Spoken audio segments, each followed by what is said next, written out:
ఒక మంచిది ప్రియమైన దేవుని వలన కొన్ని విలువైన విషయాలను మనం జాగ్రత్తగా ఆలోచించేద్దాం.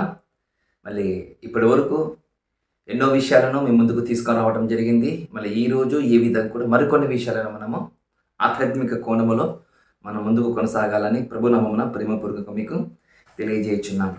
మళ్ళీ ఈరోజు మనం వినబోతున్న అంశం ఏంటంటే, మృతులు తమ మృతులను పాతి పెట్టుకుందురు, నీవు నన్ను వెంబడించుము అని యేసుక్రీస్తులు వారు పలికిన ఒక ఆణిముత్యం లాంటి మాట, ఒక శ్రేష్టకరమైన మాట. ఈరోజు ప్రపంచానికి కావచ్చు, ఈరోజు మన క్రైస్తవ సమాజానికి కావచ్చు, ఈ మాటతో కొంతమంది హృదయాలను కలవరపరిచే విధంగా మనకు కనబడుతున్నాయి. కొంతమంది హైందవ సహోదరులు కూడా ఈ మాటను తప్పుపట్టే విధంగా కూడా చాలామంది మాట్లాడుతున్నారు. మరి అలాంటి వాటికి బైబిల్ సమాధానం చెప్పాలి కాబట్టి కొన్ని విషయాలు జాగ్రత్తగా మనము చూద్దాం. మత్తయి గారు రాసిన సువార్త 8వ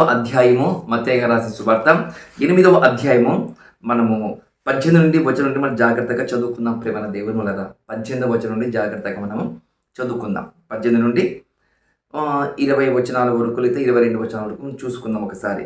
యేసు తన యుద్ధనున్న జన సమూహమును చూచి ఆదరికి వెళ్ళెనని ఆజ్ఞాపించెను. అంతటా ఒక శాస్త్రి వచ్చి, బోధకుడా, నీవెక్కడికి వెళ్ళినను నీ వెంట నేను వచ్చినని ఆయనతో చెప్పాను. అందుకు యేసు, నక్కలకు బొరియలు ఆకాశ పక్షులకు నివాసములు కలవు గాని మనుషు కుమారునికి తలవార్చుకుంటకు స్థలం ఏమీ లేదని అతనితో చెప్పాను.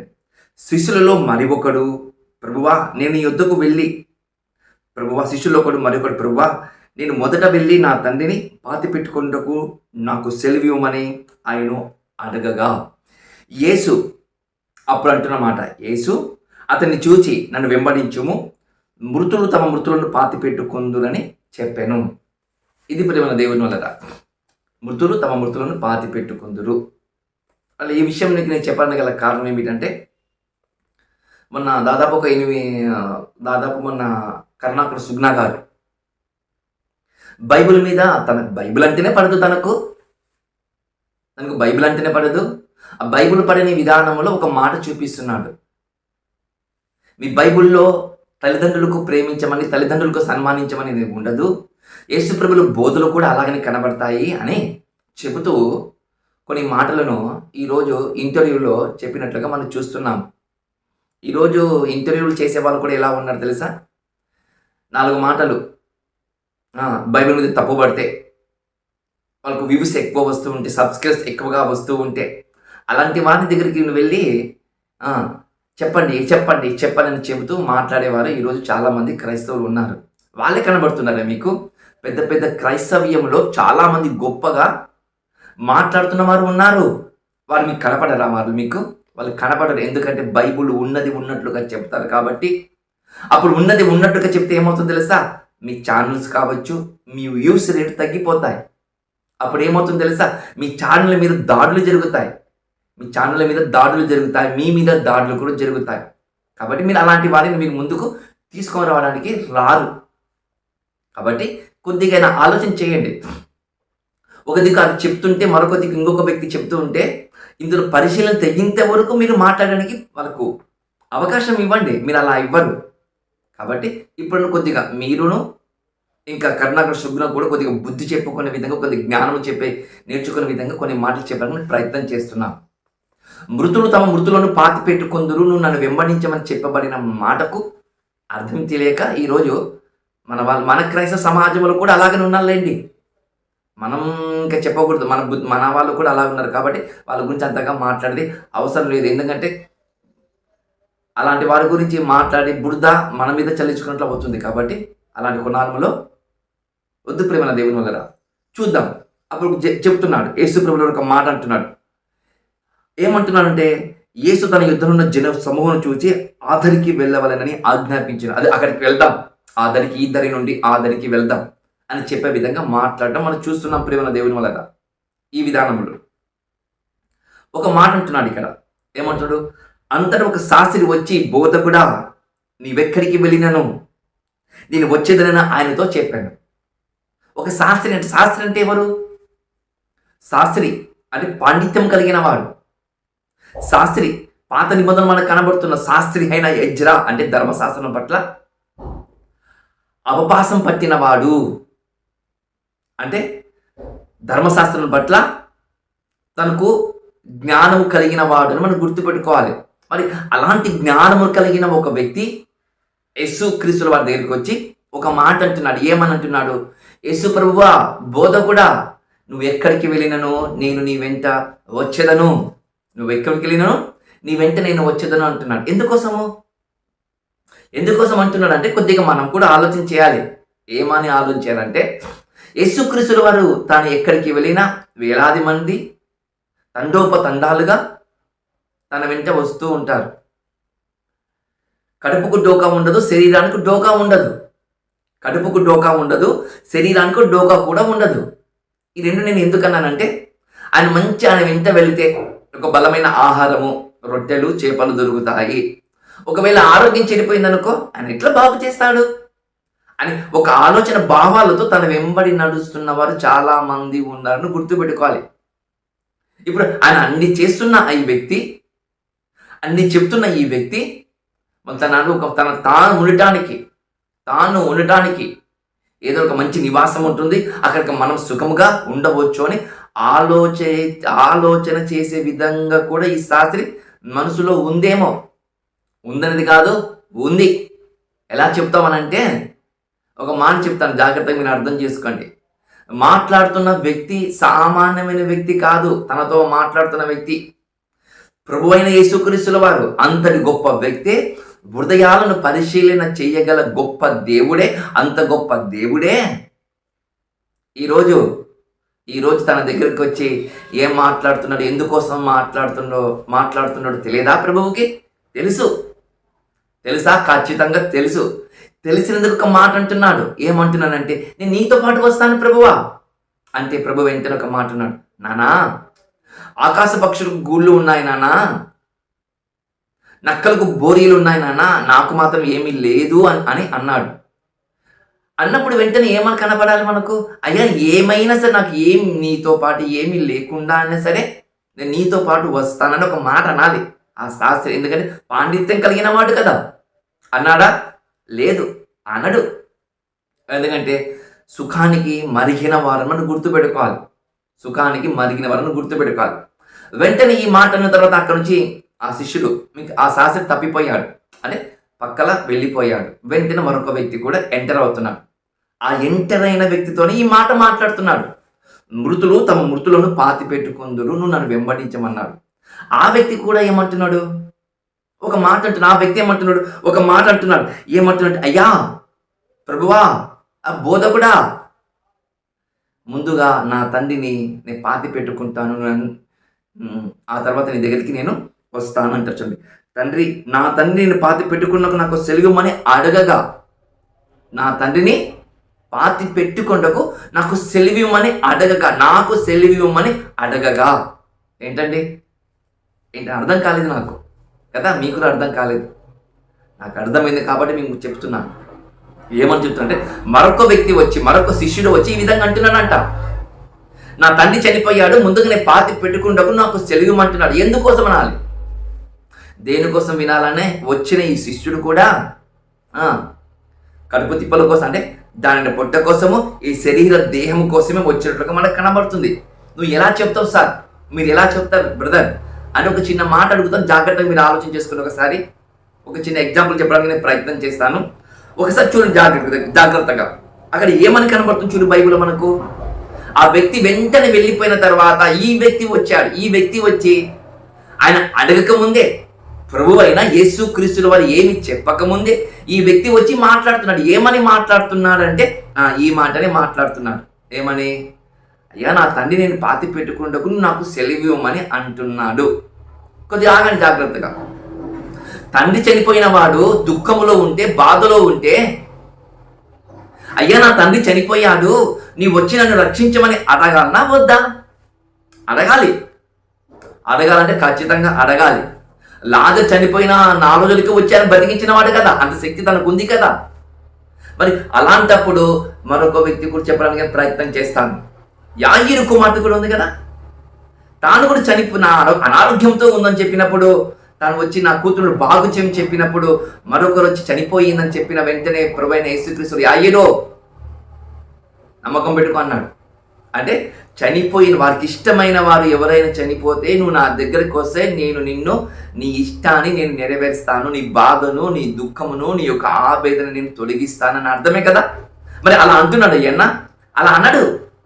ఎందుకంటే అక్కడి నుండి తప్పించుకోవడానికి మాట్లాడుతున్న మాటను గుర్తుపెట్టుకోవాలి. ఇక్కడ ఏమి తప్పించుకుంటున్నాడు మీకు అర్థం కావాలి. ఏం తప్పించుకున్నాడు అంటే అతని దగ్గర ఏమీ లేదు, అతని దగ్గర ఏమీ లేదు అని గుర్తు చేసుకోవాలి. మళ్ళీ ఏమీ లేనప్పుడు తన దగ్గరికి మేము వెళ్తే మాకేమి లాభము?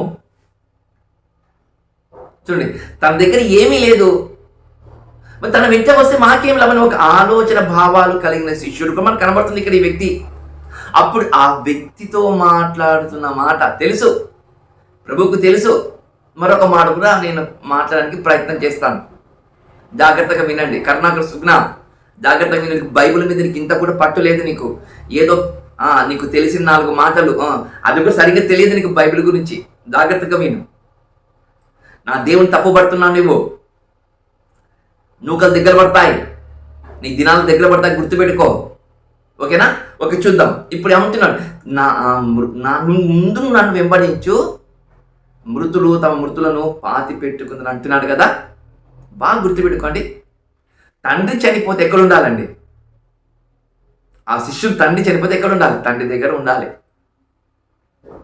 బంధువులను, మిత్రులను, స్నేహితులను పిలిచి నా తండ్రి చనిపోయాడు రా అని సమాచారం అందిస్తూ ఉండాలి.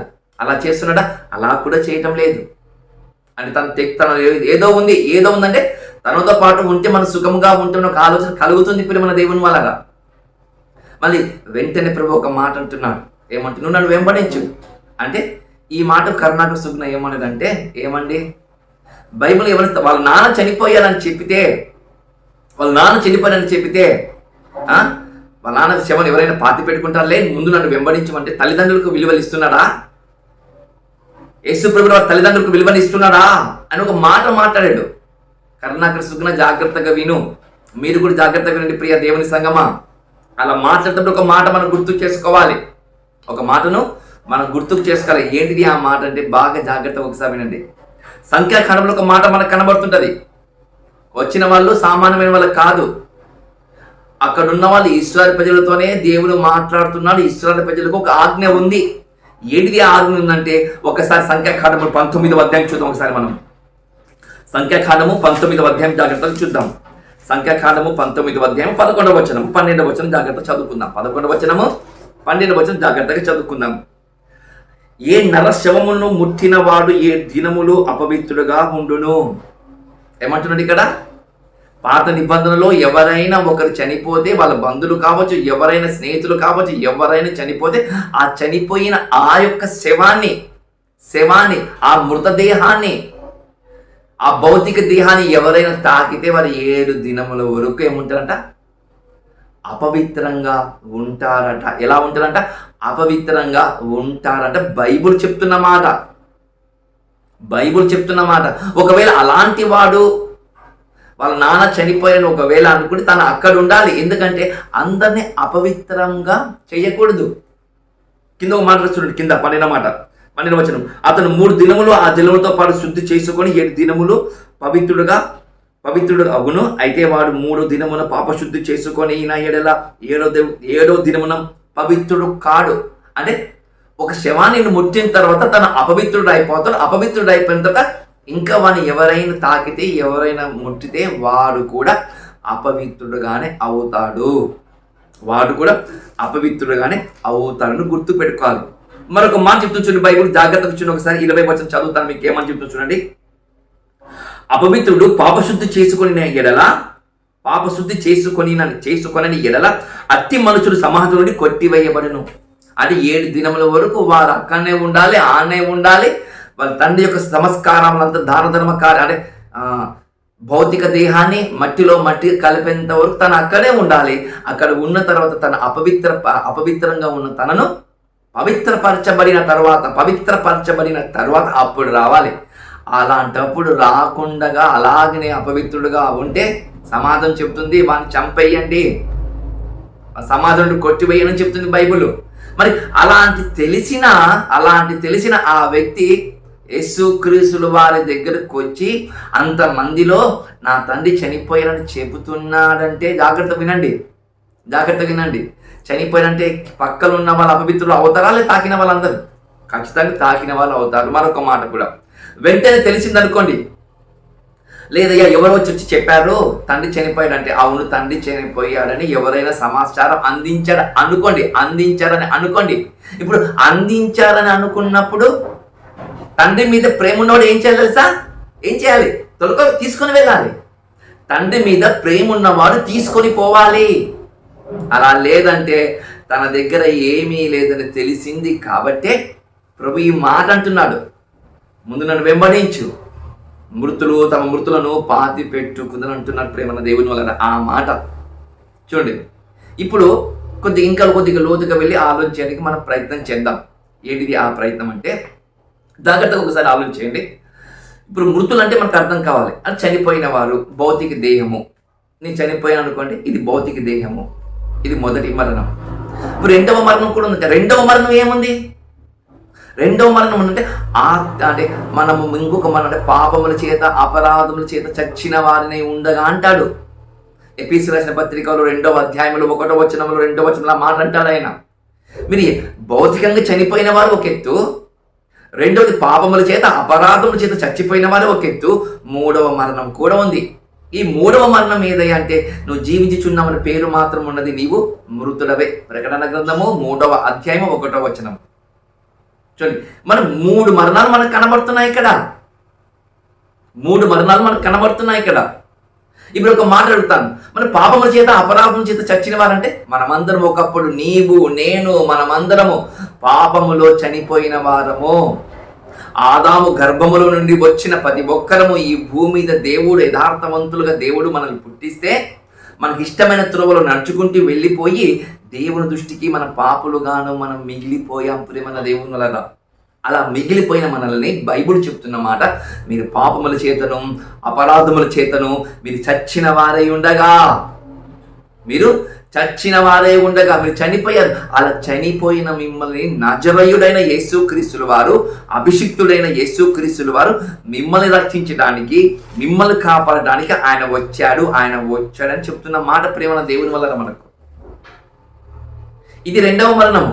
ఇప్పుడు మూడవ మరణము, బాప్తిసం తీసుకున్న తర్వాత కూడా, చూడండి, బాప్తిసం తీసుకున్న తర్వాత కూడా మనము ఇంకా మనం తప్పులు చేస్తున్నాం కదా.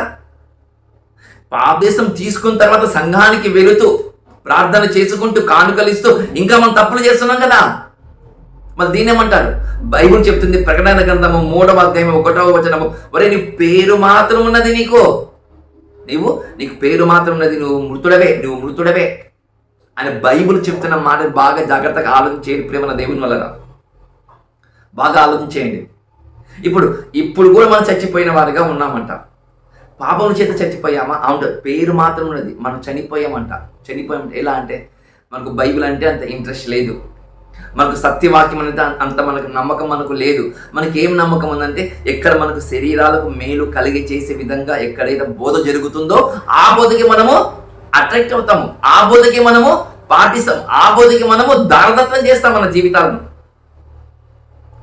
బైబిల్ చెప్తున్న మాట పరిశీలించాయి. ఇక్కడ తమ మృతులను పాతి పెట్టుకుందని అన్నాడు కదా, పరిశీలించాయి. మృతులు ఎవరు, ఇంకొక మృతులు ఎవరు బాగా గుర్తుపెట్టుకో. అక్కడ వరే మా నాన్న, మీ బంధువులందరూ పాపములు చనిపోయారు, మీ నాన్న కూడా చనిపోయారు అంటున్నారు కదా, మీ నాన్న కూడా ఒకవేళ చనిపోతే వాళ్ళు కూడా పాపములు చనిపోయారు, కానీ సమయం కొద్దిగా ఉంది నాన్న, సమయం కొద్దిగా ఉంది. ఈ సమయంలోనే నన్ను వెంబడించు, కొన్ని ఆత్మలు కాపాడుదాము చెప్తున్న మాట ఇది.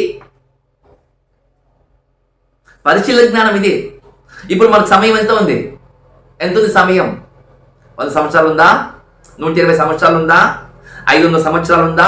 ఎన్ని సంవత్సరాలు మనకు ఆయుష్ ఇచ్చాడు దేవుడు? తెలుసా? నీకు తెలుసా? నాకు తెలుసా? తెలియదు. మరి అలాంటప్పుడు ఆ ఆయుష్ తెలియని మన జీవితాలకు ఇంత పొగరు పట్టిన విధముగా జీవిస్తున్నామంటే దేని ధైర్యం? రాలిపోవడానికి, నేను రాలిపోవడానికి సిద్ధంగా ఉన్నామని గుర్తుకు చేసుకోవాలి మనం. ఇక్కడ సిద్ధంగా ఉన్నామని గుర్తు చేసుకోవాలి. కాబట్టి ప్రియాతి ప్రియమైన దేవుని సంగమా జాగ్రత్తగా వినండి. కరుణాకర సుగుణ జాగ్రత్తగా విను. నువ్వు పాపముల చేత అపరాధముల చేత చచ్చిన వాడివే. ఇంకా మొదటి మరణం నీకు రాలేదు, భౌతిక మరణం రాలేదు. ఆ భౌతిక మరణం రాకముందు నువ్వు ఏం చేయాలి తెలుసా? యేసు పాదాల దగ్గరికి వచ్చి ఆయన సాగిలపడి విశ్వసించు. ఆయన నువ్వు అపరాధముల చేత పాపముల చేత నిన్ను రక్షిస్తాడు. అది బాగా గుర్తుపెట్టుకో. లేకపోతే నీ కోసము నరకం ఎదురు చూస్తుందని గుర్తుపెట్టుకో. ఓకే, ఇప్పుడు చూద్దాం ఇంకా బైబిల్ ఏమని చెప్తుంది.